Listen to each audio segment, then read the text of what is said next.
Netflix en France, en termes de marketing, ils sont très forts.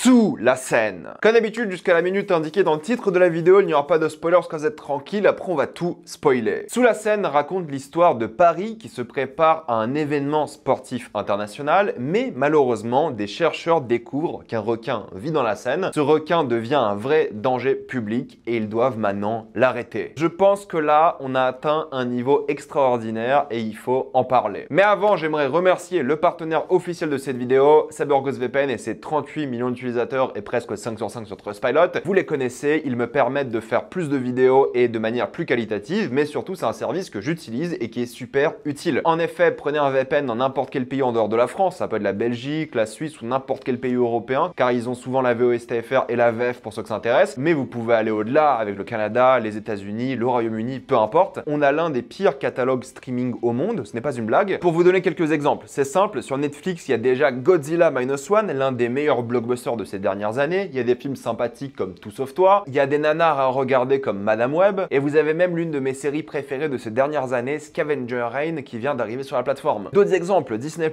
vous avez Pauvre Créature qui est déjà disponible, l'un des meilleurs films de cette année, ça fait trop plaisir de le voir. Et sur Max, qui arrive dès la semaine prochaine en France, vous pouvez avoir Iron Claw, qui est vraiment génial, que personne n'a vu en salle, et Dune 2, qui est déjà disponible. En plus de ça, si vous êtes un gros consommateur de YouTube comme moi, vous pouvez avoir YouTube Premium pour beaucoup moins cher, et ça change la vie. Pas de publicité, ça c'est trop bien, et vous pouvez regarder et surtout écouter YouTube avec votre téléphone dans la poche par exemple, en plus des nombreuses musiques et tout. Vous prenez un pays de l'Union Européenne, la Roumanie, la Bulgarie pour que ce soit moins cher et simple d'accès, ou même au-delà, la Turquie, l'Argentine, l'Inde, le Pakistan, où c'est encore beaucoup moins cher. Vous serez bien plus en sécurité avec un VPN que sur la Wi-Fi de l'université, de la bibliothèque, de l'hôtel ou même chez vous. Vous pouvez partager un compte avec 7 personnes au total, c'est disponible sur tous vos appareils préférés et c'est super simple d'utilisation. En quelques clics, vraiment tout le monde peut le faire, peu importe la machine. Vous pouvez essayer par vous-même, car vous êtes satisfait ou remboursé sous 45 jours et vous avez une assistance technique en français 24h/7. Utilisez le lien dans la description et dans le commentaire épinglé afin de vous abonner à CyberGhostVPN et bénéficier de 83% de réduction plus 4 mois gratuits.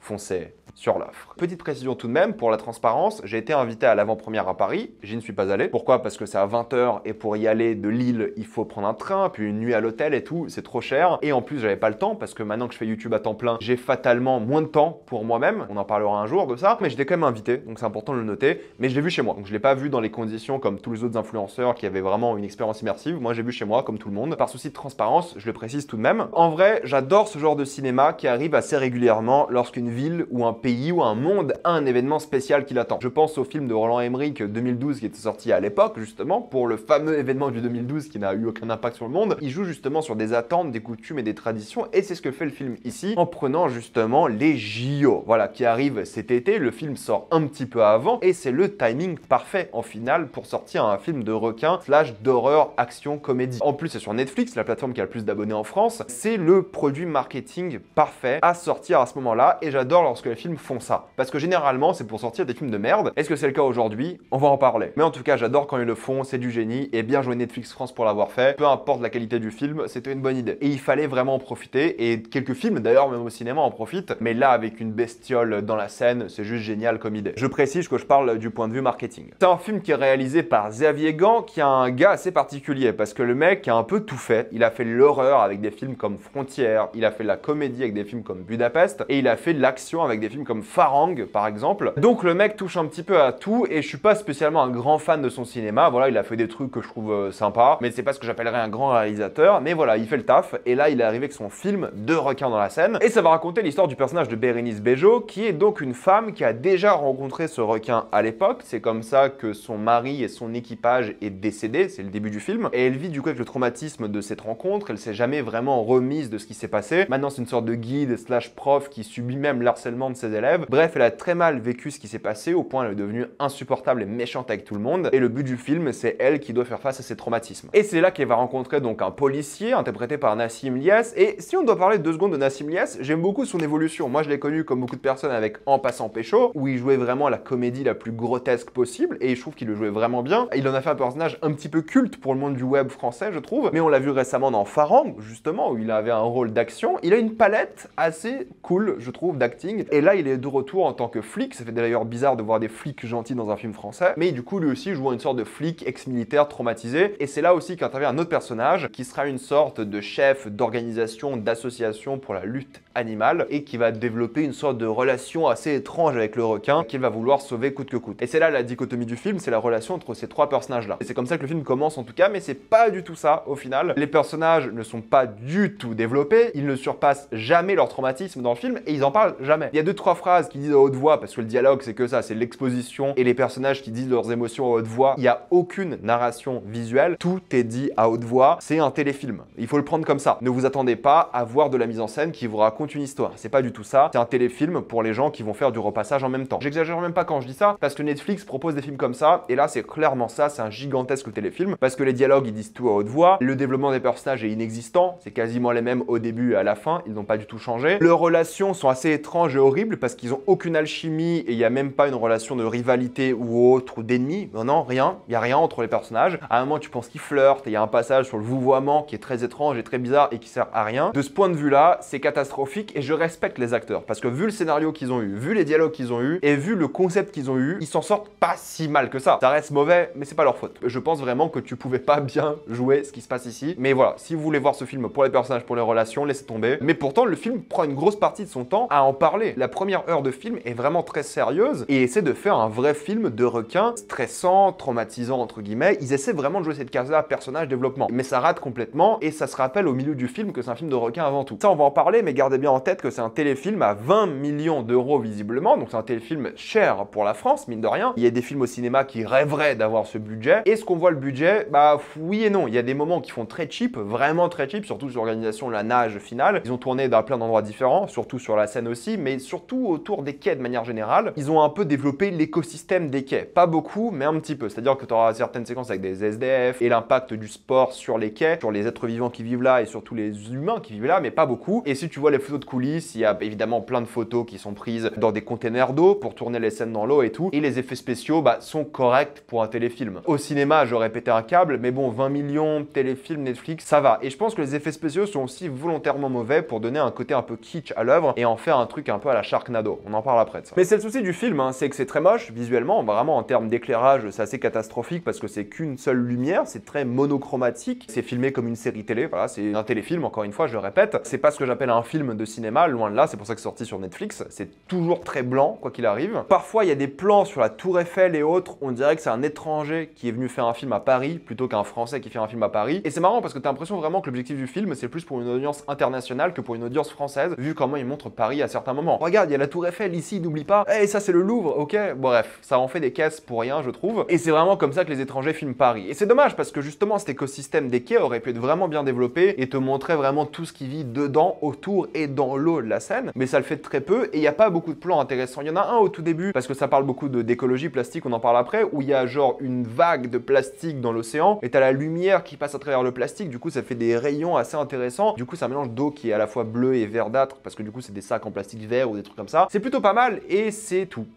C'est la seule fois qu'il y a un truc intéressant et après le film devient d'une banalité rare. C'est-à-dire qu'il y a des scènes, surtout à Paris, où on voit que dalle parce que l'eau de la Seine elle est dégueulasse et du coup la visibilité des nageurs c'est 2 mètres en face d'eux et encore. Et ça veut créer un truc assez claustro mais en termes de tension ça marche pas. Et ils ont un truc en mode Alien, vous savez, avec le sonar et tout. C'est risible, c'est vraiment abusé parce qu'ils prennent jamais leur temps pour les scènes d'horreur, entre guillemets, d'horreur. Les scènes de tension ils prennent jamais le temps, ils définissent jamais l'environnement. Pourtant à un moment ils parlent de la scène des catacombes et tu dis ok ça va être un bon mélange, un peu kitsch, de crâne, de l'eau, des tunnels, un truc vraiment claustrophobique, rien du tout quoi. Et surtout que tu vois le requin au début, c'est ça qui gâche aussi un peu le stress. Je me suis dit ok, la scène du début qui est pas mal parce qu'avec justement la lumière, les plastiques et tout, il y a plein de nageurs qui vont rencontrer ce requin, t'as plein d'autres requins et tout, je vais pas trop la spoiler quand même. Je me suis dit ok, il y a pas mal d'idées, alors oui, il y a un peu les points de vue, caméra, des yeux des personnages et les shaky cam et tout, et les jump scares et les bruits de violon et autres cris, c'est nul et c'est classique. Mais je me suis dit au moins ça sera un petit plaisir coupable. Même si c'est pas très lisible à certains moments, même si les shaky cam sont insupportables et les effets spéciaux sont assez risibles, je me suis dit ok, au moins on va rigoler quoi. Mais non, le film est trop sérieux pendant 1 heure, n'adopte jamais à fond ses concepts. Les catacombes, quelle idée de fou, jamais bien établie. Il y a plein de trucs comme ça et 1 heure du film c'est censé être de la tension et du stress et à partir d'un moment il y a un switch comique qui a lieu et ça devient un nanar cosmique. Et je me suis dit, pourquoi c'était pas un nanar cosmique depuis le début? Pourquoi ils ont voulu en faire un film sérieux depuis le début, vu le concept? À la fin, ça devient une orgie d'effets spéciaux. Le requin fait n'importe quoi, c'est tellement drôle. Et ils assument le concept jusqu'au bout. Mais c'est à la fin, après 1 heure où tu te fais chier parce que c'est trop sérieux et même pas kitsch. Et à la fin, les 30 dernières minutes, ou même pas les 25 dernières minutes, ça devient trop drôle. Parce qu'ils assument le côté kitsch, le côté ridicule, qu'ils auraient dû assumer depuis le début. Ça passe des Dents de la Mer à Deep Blue Sea mélangé avec un peu de Roland Emmerich. Mais la vérité, c'est que lorsque tu vois un film comme ça, juste après avoir vu Vermine, c'est vraiment trop dommage, quoi. Parce que pour le coup, Vermine, c'était maîtrisé. Et je me dis, si on avait un réalisateur comme le gars qui a fait Vermine, on aurait pu avoir un film intéressant ici. Même si c'était kitsch et pas horrifique comme était Vermine. Mais là, c'est ni horrifique, ni de l'action, et ça devient la comédie qu'à la fin, quoi. Après, c'est les thématiques classiques. Hein. Voilà, c'est la pollution dans la Seine et dans les océans, le plastique qui a fait changer les environnements des requins. Du coup, il y a des requins dans la Seine qui ont un petit peu évolué, qui sont plus gros que d'habitude. L'hypocrisie des JO, par exemple, comme en Valérie Pécresse, parce que oui, il y a Valérie Pécresse dans le film, plus ou moins. Elle s'en fout du danger public que ça représente. Elle ne pense qu'à l'argent, qu'à sa gueule, sa réputation. Et puis de l'autre côté, t'as les assos extrémistes avec les gens, entre guillemets, extrêmes, Sea Shepherd, vegan, qui pensent que la vie des requins et des animaux est tout aussi importante que la vie des humains. En tant que vegan, depuis un moment déjà, je peux vous dire un truc, aucun vegan ne pense, ou en tout cas aucun vegan normal, ne pense que la vie des animaux ont la même valeur que la vie humaine. La vie humaine sera toujours plus importante que la vie animale, quoi qu'il arrive. C'est un vegan qui vous le dit, et j'aime bien le côté justement asso extrémiste qui veut sauver les requins, parce qu'ils s'en moquent et c'est assez rigolo. Mais le scénario est complètement débile, et c'est ça le truc, c'est que la partie sérieuse, que le scénario soit débile, c'est un problème, parce que les gens se mettent volontairement en danger, tu comprends pas leur logique, personne ne ferait ce qu'ils font dans le film. À un moment, il y a un tracker sur le requin qui se fait désactiver, et c'est un gros point scénaristique. Ils se disent, ok, si on désactive le tracker, il y a toute une scène sur ça, je pourrais jamais le réactiver. La scène d'après, il est réactivé. Je lui dis, ok, d'accord, très bien. C'est un peu expliqué, mais il y a des moments comme ça qui sont tellement nuls et ridicules. Par contre, le scénario débile, lorsque c'est ridicule et kitsch, là ouais, pourquoi pas? Parce que c'est le but, c'est d'être con, et c'est de voir des gens se faire bouffer par des requins. Là oui, j'accepte les facilités et les stupidités, mais sinon le reste du temps, pas vraiment. Il y a ce côté où le requin, c'est même pas un personnage, et du coup, le vrai ennemi, c'est la nature qui est symbolisée par le requin, mais ils auraient pu développer un peu plus le requin. Ils lui donnent un nom et des choses comme ça, ils lui donnent un peu une histoire, un passé, mais il est pas assez développé. Ils auraient dû créer un truc peut-être un peu intime par rapport à ça, mais c'est pas vraiment le but du film. Donc pour conclure, bah c'est nul, hein. Enfin, qu'est-ce que je vous dis, c'est nul à chier comme prévu. Il y a rien de bien dedans, mais si vous voulez le voir en tant que nanar, si vous voulez le voir comme un navet devant lequel vous allez rigoler, ok. Mais c'est pas totalement le but du film. Le but du film, il est plus ou moins sérieux, quoi, entre guillemets. Mais si vous voulez vous rigoler devant un film qui se prétend sérieux et qui est fatalement ridicule et nul et merdique, ouais, c'est bien. Mais si vous voulez voir un film bien, non, c'est nul à chier, ça sera l'un des pires films de l'année, c'est évident. J'ai pas détesté parce que j'ai ri devant, comme un nanar, quoi, mais je peux pas le conseiller. Enfin, je peux pas le conseiller sérieusement. Par contre, avec des potes, pourquoi pas, avec quelques bières et peut-être même d'autres choses, là, vous pouvez rigoler, mais sinon, non. Et le pire, c'est que ces enfoirés-là, ils préparent un peu une suite. Bref, n'y allez pas, et moi, maintenant, en spoiler, je vais parler de toutes les bêtises qu'il y a dans le film.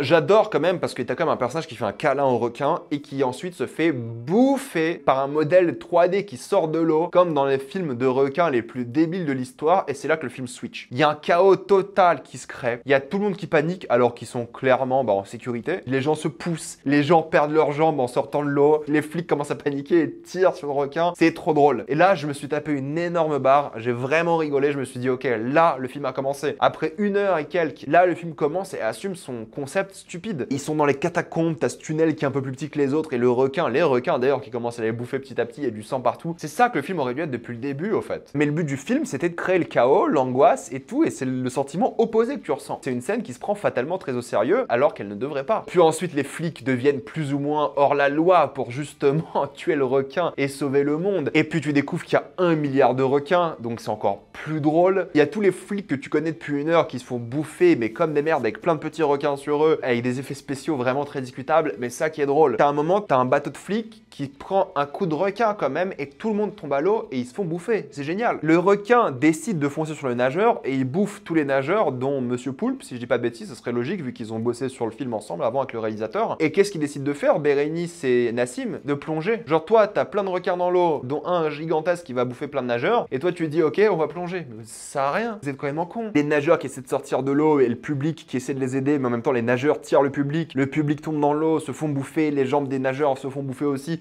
C'est génial. L'armée qui commence à tirer avec des sulfateuses dans l'eau, mais dans l'eau t'as des obus pour une raison mystique. Il y a quand même une scène où un sniper tire sur un requin. Et les obus détruisent tout Paris et inondent tout Paris. Paris est sous la Seine, et littéralement sous l'eau. Et là, Paris est infesté de requins. Mais génial. Mais cette fin-là qui est quand même assez drôle avec les quais qui explosent, les obus, les ponts, Paris inondé. Je me suis dit, mais en fait, pourquoi on n'a pas eu ce film-là plutôt? Pourquoi on n'a pas eu un film où Paris était déjà inondé et on avait une civilisation qui doit apprendre à vivre dans un monde inondé avec les requins? Ça aurait été bien plus drôle et j'espère qu'ils font une suite juste pour ça. Parce que l'idée a l'air plus sympa que le film de merde qu'on vient de voir, quoi. Mais bon, sinon c'était nul, évidemment, je ne vous conseille pas ce film. Dites-moi ce que vous en avez pensé dans les commentaires. Mais avant de quitter cette vidéo, pensez à utiliser le lien dans la description et dans le commentaire épinglé afin de débloquer toutes les plateformes de streaming en toute accessibilité et sécurité. Tout ça pour 2,03€ par mois plus 4 mois gratuits. Foncez sur l'offre et pensez aussi à vous abonner à la chaîne pour voir les prochaines vidéos. Mettez un j'aime à cette vidéo, ça aide beaucoup la chaîne. Et suivez-moi sur tous mes réseaux pour plus de contenu exclusif. Moi je vous dis à la prochaine fois. Salut à tous.